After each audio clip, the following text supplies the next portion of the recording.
Hi there, welcome to Prime Sports with me, Razak Musbao. Now, Parliament has begun a probe into the state of the sports sector in the country. Now, the Sports Select Committee on Sports of Parliament, chaired by Honorable Kobla Woyome, began the probe earlier today with the Sports Minister, Mustafa Yusuf, Chairman of GARCA, Kujo Fianu, and members of the Save Ghana Football Group, all in attendance.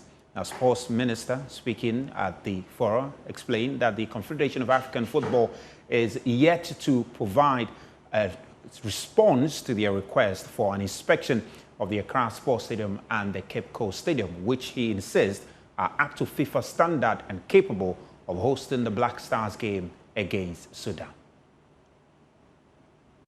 Currently, as we speak, we have four, like I mentioned, we have 4 of our clubs already using it.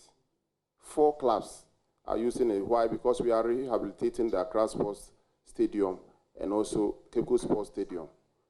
They have closed them down, and we are rehabilitating the pitch to improve the pitch to the standard that is required because of the heavy use that we have used our pitches. Not that we don't have a FIFA standard. We have FIFA standard pitches in Ghana. We have 1 in Accra, 2 in Accra. That's here, Accra Sports Stadium and Lagos Sports Stadium. We have Baba Yara Sports Stadium, FIFA standard. We have FIFA standard Cape Coast. We are renovating Esipon Sports Stadium. Currently, because of the sea, the closeness of the sea to the stadium, the metal got damaged, rust, and they have to blast all those metals, take the roof off. Now they are re-roofing. They've done all those works, and they are re-roofing. Very soon, it's also going to be completed. So it is not true that we don't have FIFA standard stadium facilities in Ghana. It's not. Black Stars plays there, and they are qualified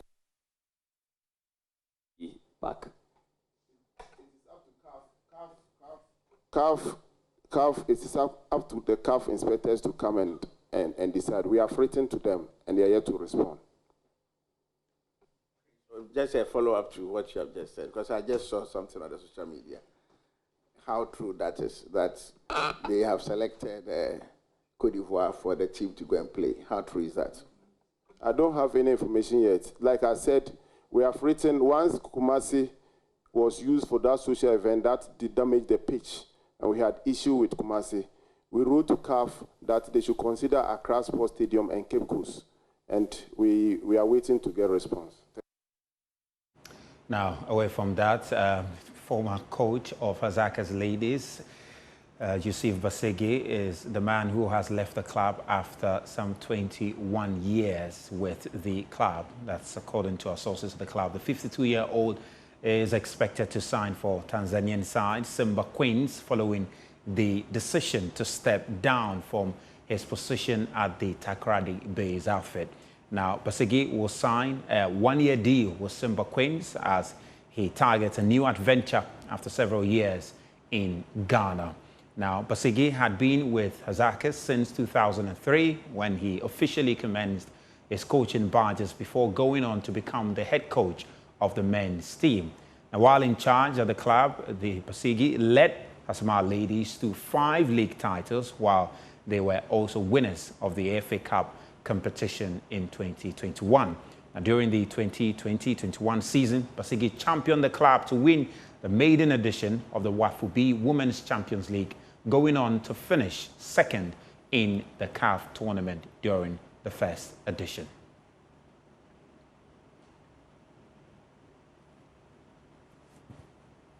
Now, the 2024 edition of the Joy Sports Invitational Tournament was launched earlier today ahead of the event on October 26th. The tournament, which is known for being Ghana's biggest corporate sport event, is set to make a grand return at the University of Ghana Stadium with over 20 companies participating. Present at the launch was the Chief Operating Officer of the Multimedia Group, Ken Ansah, who expresses excitement about the return of the event and emphasized its significance in fostering networking and promoting health among corporate organizations. Biggest corporate sports event, right? And we bring all corporates on board. We get them together to network. We get them together to expose their brands. And we get them together to also exercise and, get themselves healthy as they pursue their corporate objectives. And so in times like this, I must say that it was a bit worrying that we had to rest the Invitational for a while. But I'm very excited that we are back.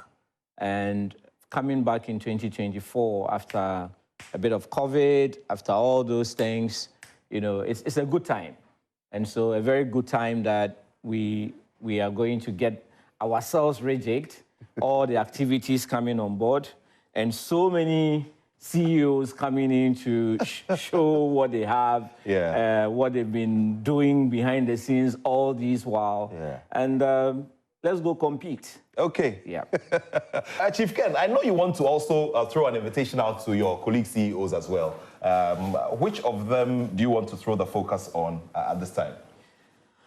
First of all, we have Ernest of the CEO Network. Okay. Right. Okay. And, he has this beautiful community of CEOs where a lot of conversations go on. And Ernest to be the first I will invite. Very well. I don't know whether he has a team, but as CEO of CEOs, he definitely should be able to be in there to compete. But beyond him, there are a number of CEOs. We have two great CEOs here already. We also have my good friend Kofi Adumako of GCB Bank. Oh, great. We have our dear friend Mansanete of Stanchart. And Chief Ken, the interesting thing about Mansanete, so Mansanete and Didier Drogba share the same birthday. I don't know how that is going to affect her performance, and they are also the sponsors of the Joy Sports Center. And they are shared sponsors of Liverpool as well. So maybe she's going to Anfield to train before this. Well, I wouldn't be surprised. She's normally on the quiet, but you never know what she's cooking. So we will see on the day. Very well. I can't belittle what she will bring to the board. We also have Henry of Zenith Bank, Reverend Daniel Asiedu of Omni Bisich. Oh, interesting you mentioned those two as well. Mr. Henry Onwuzurigbo is the only CEO with a surname that has 5 syllables. Now, we're playing 5 penalties. So maybe, just maybe, we could be expecting something interesting. And Omni Bisich and Zenith Bank just held their health walks recently. I mean, Zenith Bank was just last Saturday, and Reverend Daniel Asiedu. And Reverend Daniel Asiedu was also transferred from, he did a transfer from Zenith to Omni Bisich. It was a big transfer. So a big news from the transfer market. Actually, a prelude to the Invitational. All those warm up under the guise of health walk and all those. Don't underestimate that. Very well. When people are doing those close to the tournament, then you know what they have to. And we have. Badoro, Georgios of Nestle. Oh, and we Nestle. have our own Ashok of Poly Group. Very well. And then Daniel Macaulay, doctor of Magnat Group. He's also being invited. The other about a couple, like 5 tournaments ago, Dr. Macaulay came to the tournament on a motorbike, but he didn't win the CEO's penalty shootout that day. So maybe he should park the motorbike this time. We don't know how he will come this time, but don't be surprised he comes on a horse. He's full of surprises sometimes. Yes. Well, that's what we have for you on Prime Sports. We'll be back same time tomorrow. Thank you very much for your company.